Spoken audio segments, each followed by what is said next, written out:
this recording, we are going to have a look at the Code of Ethics. So firstly then, why are ethics important? I mean, to be honest, they govern everything that we do in our professional lives. But ultimately, they promote an honest and fair profession, as we will see in some of the later slides.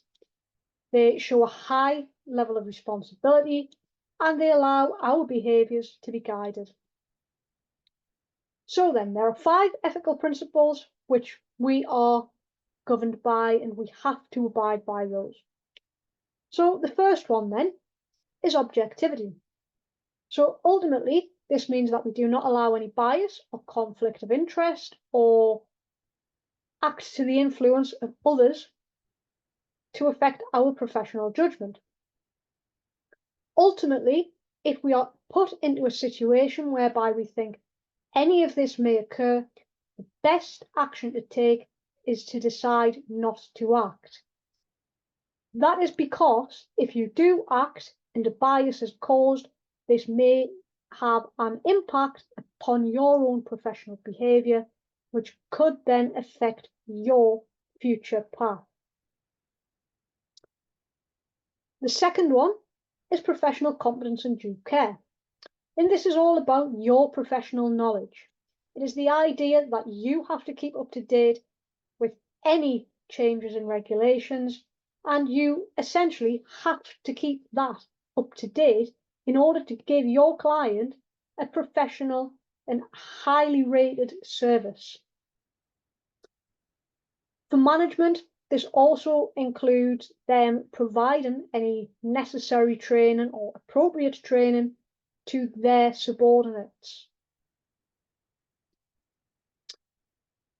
Work should be completed both carefully and thoroughly in order to achieve a high level of professional competence and due care, and it must be done in line with any technical or professional standards. Thirdly, we have our professional behaviour, which leads on from the last one. So this states that you must act in compliance with laws and regulations. Therefore, you need to keep up with your CPD, any necessary training, because changes do happen to the accounting standards at times. This ethical principle also states that you must avoid any action that could negatively affect the profession's reputation. So that's not just your own reputation, but that of the profession. Next up, we have integrity. So integrity then is all about being straightforward, honest, and truthful in all business relationships. You should not hide anything from anyone, and you should always be vigilant when checking and ensuring that nothing is being closed away. Information which you may find and you believe it to be materially false or incorrect in any way, just avoid using it, because it's not accurate and it could affect you. Only use information from sources which you know to be true, accurate, and correct. And confidentiality. So this one is all about respecting all information that is given to you. If you acquire it through your professional relationships, you have to maintain that level of respect, whether it be past, present, or future information you're going to need. This means that you cannot disclose any information unless you have a specific permission to do so, or a professional duty which may mean you do have to share it, then that is okay. But as a general rule, it should not be discussed outside of the workplace. And you certainly cannot use any information you seek to your personal advantage. So do be careful with that. So those are the ethical principles. However, there are many common threats to these, and we'll have a look at these now. So the first one then is that of self-interest. So this may occur because your own interests outweigh what you believe it's worth, and you may also think it is better for your family. So, for example, if you have a client, they may want you to understate their profit figure, and they say you can have a week away at their villa in Spain. Obviously, you want the holiday, but your professional judgment should tell you that you cannot do that because you are bound by your ethical principles. This can often result in a conflict of interest situation. So a few more examples then could be the potential of losing a client, job security concerns, or an incentive, such as the week away in the villa. Secondly, we have that of self-review. So this occurs when you must re-evaluate your own prior actions. So this may arise when you are asked to review something of your prior work, such as justifying any business decisions that you have made. Familiarity is up next. So this is all about looking at others' interests. Ultimately, they may compromise your professional judgment. And this can become apparent if a long business contact has been formed.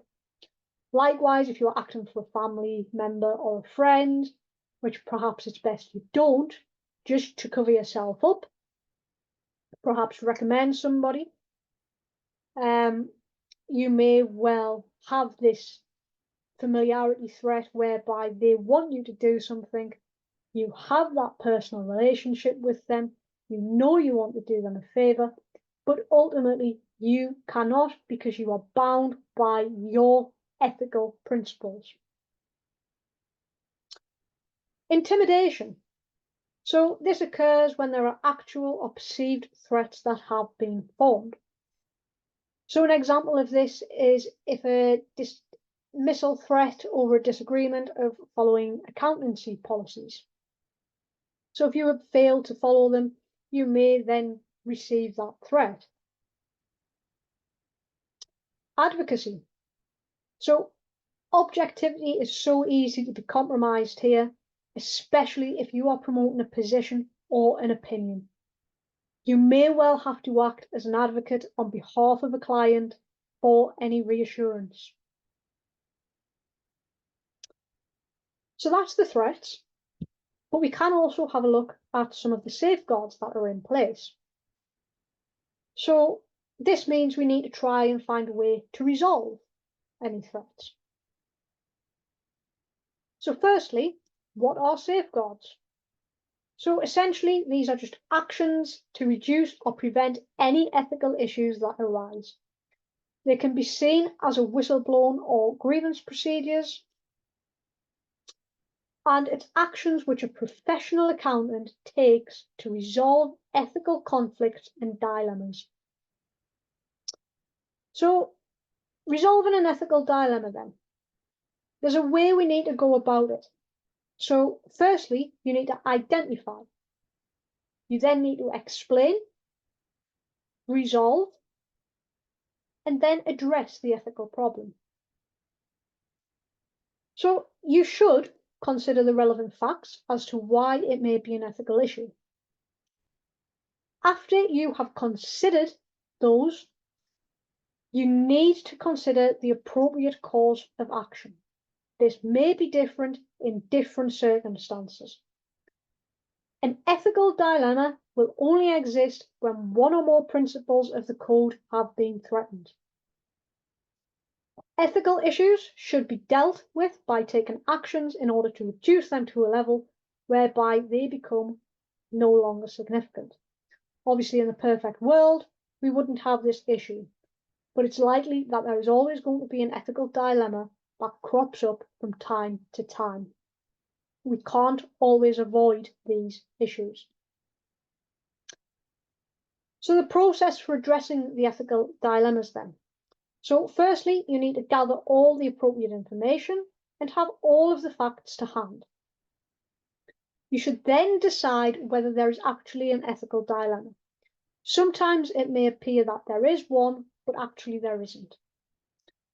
You should then raise your concern internally with someone if you feel it necessary. If you still get no joys from reporting it internally, it's then time to perhaps look to go to an external source. But you must be careful because confidentiality still applies here. And ultimately, if that doesn't help, as a last resort, and I am talking about every single option has been explored and the ethical conflict is still in existence, the best thing to do is to remove yourself from the situation. You have tried to deal with it, it hasn't worked, you now do not want to put yourself at risk any further than necessary.